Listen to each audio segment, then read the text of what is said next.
आज हम देखेंगे यूनिट 3 का सीक्वेंस एंड सीरीज पहला टॉपिक। इसके अंतर्गत हम पढ़ेंगे convergence of a sequence and series और उसके अंतर्गत हम पढ़ेंगे टेस्ट फॉर कन्वर्जेंस कि हमारे पास कौन से टेस्ट है जिससे हम कन्वर्जेंस और डाइवर्जेंस निकाल सकते हैं। तो चलिए स्टार्ट करते हैं। सबसे पहले डेफिनेशन कि सीक्वेंस किसे कहते हैं। An ordered set of real number a1 a2 up to so on an is called a sequence and denoted by bracket of an। हमारे पास एक रियल नंबर का ऑर्डर सेट है a1 a2 an, वही sequence कहलाता है और इसे an से डिनोट करते हैं। जैसे कि हमारे पास एग्जांपल 1 3 5, ये देखिए एक ऑर्डर सेट के रूप में जो सभी के क्या दो अंतर है, तो 1 3 5 7 9 2n-1 हो गया, इसका n टर्म्स। तो ये हो गया हमारे पास, ये सीक्वेंस हो गया। अब देखते हैं ये कन्वर्जेंस कब होगा, डाइवर्जेंस कब होगा। तो कन्वर्जेंस के लिए डेफिनेशन है, if a sequence n has a finite limit it is called a convergent sequence.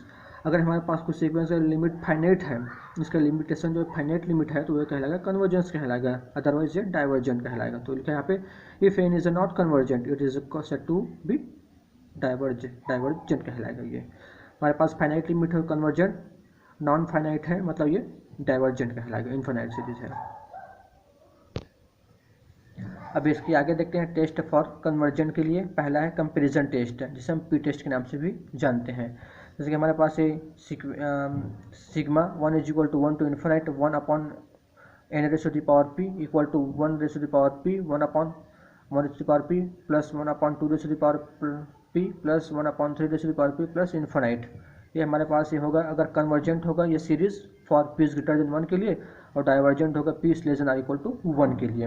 अगर हमारे पास इस p की वैल्यू 1 से बड़ा आता है तो वो कन्वर्जेंट होगा, अगर ये p की वैल्यू अगर 1 से छोटा या फिर एक इक्वल रहता है तो ये क्या होगा, डाइवर्जेंट होगा। ये हमारे पास p टेस्ट है।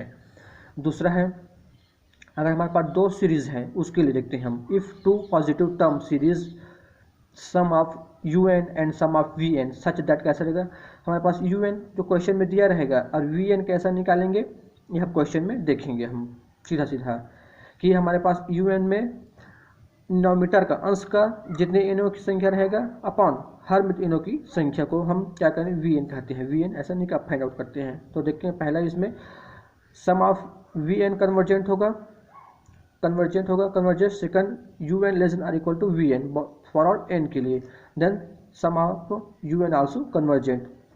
अगर vn कन्वर्जेंट है तो un भी कन्वर्जेंट होगा, कौन सी कंडीशन के लिए, अगर इन दोनों कंडीशन को फॉलो करता है तो। सेकंड है सम ऑफ vn का डाइवर्जेंट होगा, एंड सेकंड है un is greater than equal to vn for all n के लिए, then sum of un also divergent. अगर ये दोनों कंडीशन को फॉलो करते हैं तो ये क्या होगा, सम ऑफ un भी आल्सो क्या होगा, डाइवर्जेंट होगा, क्योंकि ये दोनों एक साथ कन्वर्जेंट या फिर डाइवर्जेंट होगा।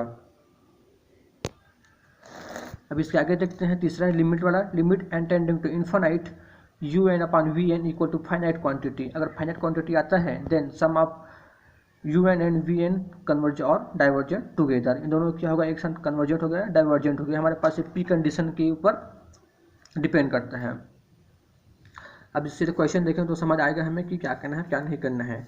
Test for convergence and the series, convergence the series, जैसे 1 upon 1 into 2 into 3 plus 3 upon 2 into 3 into 4 plus 5 upon 3 into 4 into 5 plus up to infinite. इसको क्या करना है हमें, कन्वर्जेंट या डाइवर्जेंट इसको प्रूव करना है या फिर लाना है कि कन्वर्जेंट है या डाइवर्जेंट है। तो गिवन दैट है उसको हम लिख देते हैं un equal to 2n-1 upon n plus 1 n plus 2 हो जाएगा। अब यहाँ से हम क्या करेंगे, n यहाँ से बाहर कर देंगे तो क्या हो जाएगा 2, और नीचे से n निकाल के कैंसिल करा देंगे, कट जाएगा। तो हमें क्या बचेगा, un is equal to 2 minus 1 upon n square 1 plus 1 upon n और 1 प्लस 2 अपॉन n, दोनों में से n कॉमन निकाले हैं तो यहाँ से n स्क्वायर हो गया। इसके बाद ये बचेगा, ये तो हो गया कि हमारे पास un हो गया। हमें क्या करना है, vn फाइंड आउट करना है। vn फाइंड आउट करने के लिए अंश में n की संख्या और हर में n की संख्या, इसमें n की संख्या 1 है, इसमें n की संख्या क्या है 3 है, तो यहाँ से n अपॉन n क्यूब हो जाएगा। तो यहाँ से हो जाएगा take vn is equal to n upon n cube equal to 1 upon n square. Then हमारे पास क्या होता है, लिमिट लगाते हैं उसका प्रोसेस से, limit n tending to infinite un upon vn। तो limit n tending to infinite un की वैल्यू क्या है, 2 minus 1 upon n square 1 plus 1 upon n plus 1 plus 2 upon n, ये होल अपॉन vn की वैल्यू क्या है 1 upon ये n square. यहाँ से n स्क्वायर और यहाँ से n स्क्वायर कैंसिल हो गया, क्या बचा हमारे पास, limit n tending to infinite 2 - 1 upon n upon 1 + 1 upon n 1 + 2 upon n। अब इसमें लिमिट रखेंगे इन्फाइनाइट, 1 अपॉन इन्फाइनाइट 0 हो गया तो 2 - 0 बचा अपॉन 1 अपॉन इन्फाइनाइट 0 तो 1 + 0 हो जाएगा इंटू 1 2 अपॉन इन्फाइनाइट 0 तो 1 + ये 0 हो जाएगा।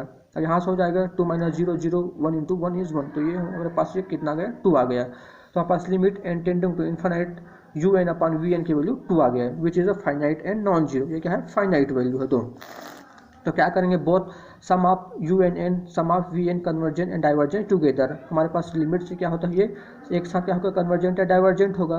अगर ये क्या होगा ये हमारे पास ये सम ऑफ vn में डिपेंड करता है, अगर ये कन्वर्जेंट हो तो ये भी कन्वर्जेंट होगा और ये डाइवर्जेंट हो तो ये भी vn डाइवर्जेंट होगा un।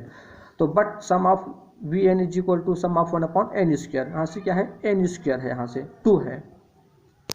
तो हम पी टेस्ट से क्या जानते हैं sum of 1 upon p, then p is greater than 1 के लिए कन्वर्जेंट होता है, 1 से बड़ा रहेगा तो, अगर p 1 से छोटा या फिर 1 रहेगा तो डाइवर्जेंट होगा। तो यहाँ पे 2 था तो 2 क्या है p से बड़ा है, इसलिए क्या होगा सम ऑफ vn इज कन्वर्जेंट, ये पहला कंडीशन से। तो हैंस जब सम ऑफ vn कन्वर्जेंट है तो सम ऑफ un भी आल्सो कन्वर्जेंट, वो भी क्या होगा एक कन्वर्जेंट हो गया।